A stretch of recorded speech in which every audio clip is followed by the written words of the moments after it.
अस्सलामुअलैकुम। आज हम इसी टॉपिक को कंटिन्यू करते हैं, इसके कॉन्सेप्चुअल क्वेश्चंस करते हैं रेडियो एक्टिविटी के। तो ये कह रहा है, is it possible for an element to have different types of atoms? Yes, of course. ये हमने बताया था कि एक ही एलिमेंट के डिफरेंट टाइप्स ऑफ एटम्स होते हैं जिसको हम आइसोटोप्स कहते हैं। और इनकी प्रॉपर्टी क्या होती है कि आइसोटोप्स के अंदर जो एलिमेंट्स होते हैं वो उनका, देखिए, आइसोटोप्स में जो एलिमेंट्स होंगे तो वो उनका जो एटॉमिक नंबर जो है वो सेम होता है और एटॉमिक मास नंबर वेरी करता है। ये इसको बेहतर आप समझ सकते हैं हमारे पुराने लेक्चर्स में से, पास्ट लेक्चर्स में से। और देखें, और एटॉमिक मास नंबर वेरी करने की वजह से नंबर ऑफ प्रोटॉन्स वेरी कर सकता है। अब इसमें मुख्तलिफ टाइप थी, जैसा हाइड्रोजन 2 1, हाइड्रोजन 3 1, हाइड्रोजन 1 1। इसको आप पास्ट लेक्चर्स में से देखेंगे तो ये आपको क्लियर हो जाएगा। नेक्स्ट हम दूसरे सवाल पे जाते हैं और इसको दूसरा सवाल क्या कह रहा है इसका, What nuclear reaction would release more energy, the fission reaction or the fusion reaction? इसको हमने थोड़ा सा इसके बारे में रिसर्च की तो हमने ये देखा कि जो इंडिविजुअल फिजन इवेंट है, जो कि हमने पहले भी पढ़ा था कि इंडिविजुअल फिजन इवेंट है जिसमें स्प्लिट होता है दो डॉटर न्यूक्लियर में, उसके अंदर 200 मेगा इलेक्ट्रॉन वोल्ट होती है, ओके, ऑफ एनर्जी रिलीज होती है। जबकि फ्यूजन इवेंट के अंदर अप्रॉक्सीमेटली 17 मेगा इलेक्ट्रॉन वोल्ट होता है। लेकिन जब हम ओवरऑल बात कर रहे होते हैं, पर न्यूट्रॉन की बात कर रहे होते हैं, तो फिजन के अंदर जो है 1 मेगा इलेक्ट्रॉन वोल्ट पर न्यूट्रॉन रिलीज होती है और फ्यूजन के अंदर 7 मेगा इलेक्ट्रॉन वोल्ट पर न्यूट्रॉन। और 1 मेगा इलेक्ट्रॉन वोल्ट होता है 1.6 इंटू 10⁻⁻13 जूल। ओके, एक न्यूट्रॉन को बर्न करने में अब कितना होगा, यानी 7 into mega 10⁻12, okay, into 1.6 into 10⁻⁻13 joules. तो देखते हैं कितनी है। 7 exponent 12 multiply by 1.6 exponent -13,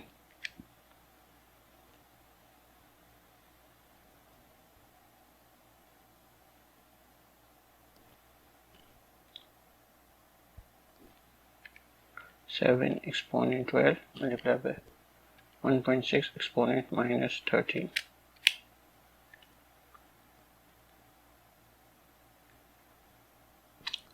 1.12 joules of energy यहां पे रिलीज हो रही है एक न्यूट्रॉन के ऊपर ही। और इसके अंदर होती है 1.6 इंटू 10⁻⁻13 जूल्स। तो ओवरऑल हम ये देख सकते हैं कि almost 7 times more energy release हो रही होती है in fusion reaction as compare to fission reaction. Okay, ये मैंने थोड़ा सा इसको रिसर्च करके गूगल किया और देख के आपको बताया। Thank you. अब हम देखते हैं कि ये क्या कह रहे हैं, which has more penetrating power in alpha particle और गामा रे फोटोन। तो हमने क्या पढ़ा था कि अल्फा पार्टिकल की पेनिट्रेशन इतनी नहीं होती क्योंकि वो हैवी होते, पेपर से स्टॉप हो जाते। उसके बाद आपके पास बीटा होते जो एल्युमिनियम से स्टॉप होते, और गामा रे फोटॉन्स बहुत आगे तक ट्रैवल करते हैं और उसको लेड से स्टॉप किया जाता है। इसके लिए भी आप हमारे लेक्चर्स को प्लीज आप देख लें। What is the difference between natural and artificial radio activity, ये भी बहुत एक्सप्लेन किया हुआ है हमने नेचुरल और आर्टिफिशियल रेडियो एक्टिविटी के बारे में। How long would you likely have to wait to watch any sample of radioactive completely decay?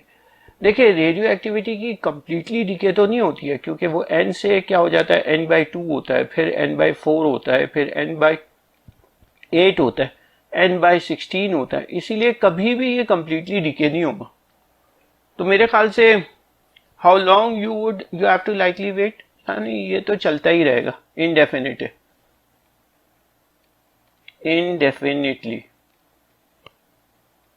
Okay, you have to wait. Which type of natural radioactivity leaves the number of protons and the number of neutrons in the nucleus unchanged? तो ये अपनी gamma radiation. Okay, gamma radiation. अच्छा जी, अब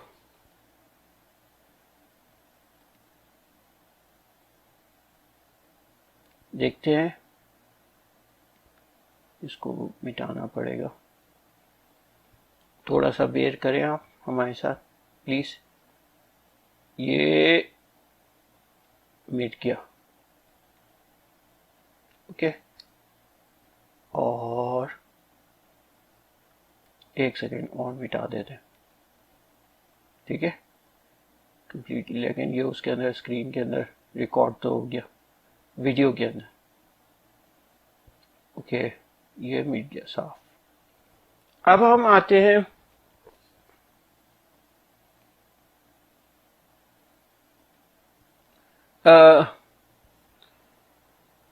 ये gamma radio. How much of 1 gram of pure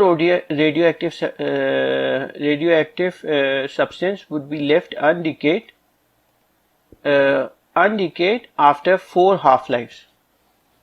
अच्छा, तो ये भी सिंपल है, आफ्टर 4 हाफ लाइफ्स। ओके, तो इसको हम देखते हैं कि ये n है, फिर क्या होगा n/2, फिर n/3, फिर n/4, n/8, फिर n/16, ये 1 half life, 2 half life, 3 half life और ये 4 हाफ लाइफ।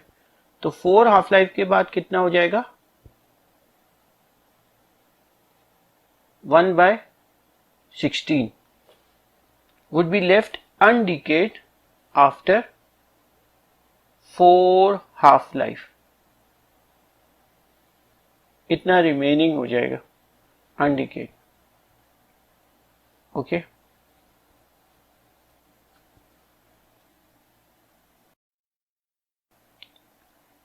तो at the end of 4 half lifes कितना हो जाएगा, 1/16 grams of radioactive substance will be left. Radioactive substance would be left undecayed.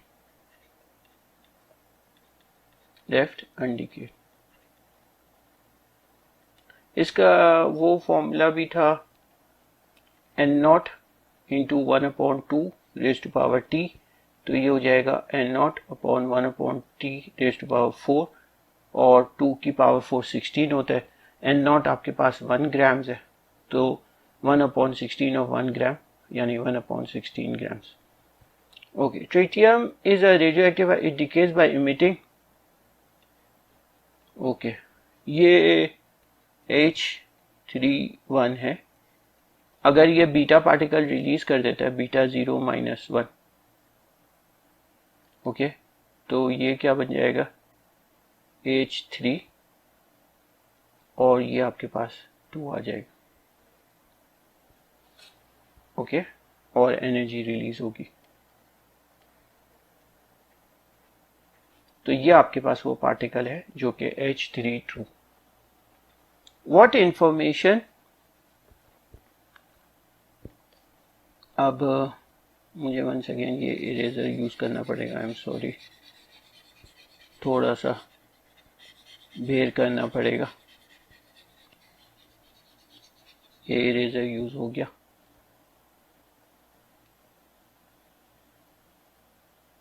इसको मूव करते हैं। What information about the structure of nitrogen can be obtained from its nuclei? In what way? Okay. तो ये तो simple question है कि nitrogen 14 में number of protons कितने हो गए 7, नंबर ऑफ न्यूट्रॉन्स कितने हो गए 7, 14 - 7 और electrons, structure of nitrogen electrons कितने हो गए आपके पास 7। अब इसका neutron in what way atom, तो इसके न्यूट्रॉन के ऊपर हम कमेंट कर सकते हैं कि इसके जो न्यूट्रॉन है उसके अंदर प्रोटॉन्स की तादाद 7 है, न्यूट्रॉन्स की तादाद 7 है, और इसके अंदर जो है ये प्रोटॉन्स की तादाद आपके पास 7 है और न्यूट्रॉन्स की तादाद 16 - 7 यानी 9 है। ओके, तो ये आपका क्लियर हो गया। अब हमारे पास है 2 न्यूमेरिकल्स रह गए थे, तो उसको हम कवर करते हैं। न्यूमेरिकल्स क्या कहते हैं कि half-life of a radioactive element was found to be 4000 years. The count rates per minute were recorded so and so. What does the variation in the count rates shows? अच्छा, अब ये variation क्या show करती है? Variation जो है वो random nature को शो करती है। ये हमने बताया था कि ये रैंडम होते हैं, फिक्स नहीं होते, रैंडम नेचर को शो करती है रेडियो एक्टिविटी के। और ये कह रहे हैं कि why the graph is a straight line and not exponential. अब ये बोल रहे हैं कि एक ग्राफ बना दे। लेट्स से हम ये ग्राफ प्लॉट करते हैं 8 आवर्स के अंदर 1 2 3 4 5 और ये आपका हो गया 6 7 और 8। ओके, इक्वल इंटरवल्स ले लें। 1 पे लेट्स से कितना दे रहा है 270। ओके, ये हो गया 270। फिर 280 समवेयर ओवर हियर होगा 2 पे। 3 पे कितना दे रहा है 300, 300 इधर कर लेते। फिर ये दे रहा है 310 4 पे, थोड़ा सा ऊपर कर ले। फिर 5 पे कितना दे रहा है 285, 285 समवेयर ओवर हियर आ गया। 6 पे दे रहा है 290, 290 इधर आ जाएगा। 7 पे दे रहा है 305, 305 समवेयर ओवर हियर आ गया। और 312 सबसे ऊपर। तो फिर जब आपने इसका ग्राफ को प्लॉट किया तो इस तरीके से आपके पास ग्राफ बना, जो कि नॉर्मल जो है ना आपका ग्राफ बनता है रेडियो एक्टिविटी के डीके का, वो इस तरीके से होता है। अब ये क्यों बना और ये क्यों नहीं बना? क्योंकि डेफिनेटली इसकी हाफ लाइफ बहुत ज़्यादा है। हाफ लाइफ कितनी है 4000। तो 4000 ईयर्स के बाद ये जो है 270 से ड्रॉप होके 4000 ईयर्स के बाद 270 से ड्रॉप होके ये आ जाएगा 135। तो 270 से ड्रॉप होके 135 पे आने के लिए उसको 4000 साल चाहिए, तो इतना टाइम लगेगा।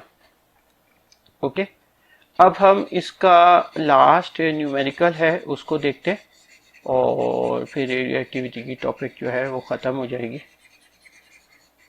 ओके, अब लास्ट टॉपिक क्या कहता है? वो ashes from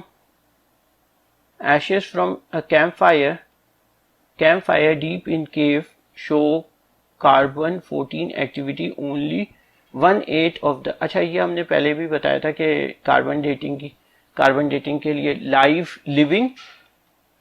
लिविंग और डेड को कंपेयर करते हैं, डेड सेल्स को। ओके, अब लिविंग सेल्स के अंदर लेट्स से कार्बन 14 की एक्स है। ओके, और ये जो पुराने एशेज हैं, एशेज तो खत्म हो गए, तो ये बता रहा था कि उसके अंदर कार्बन 14 1/8 हो गई ऑफ एक्स। तो अब हमें देखना है कि कितने, और कार्बन 14 की जो है 5730 हाफ लाइफ कितनी है? कार्बन 14 की 57 गालिबन 5730 ईयर्स है। ओके, इसको रिकन्फर्म करते हैं।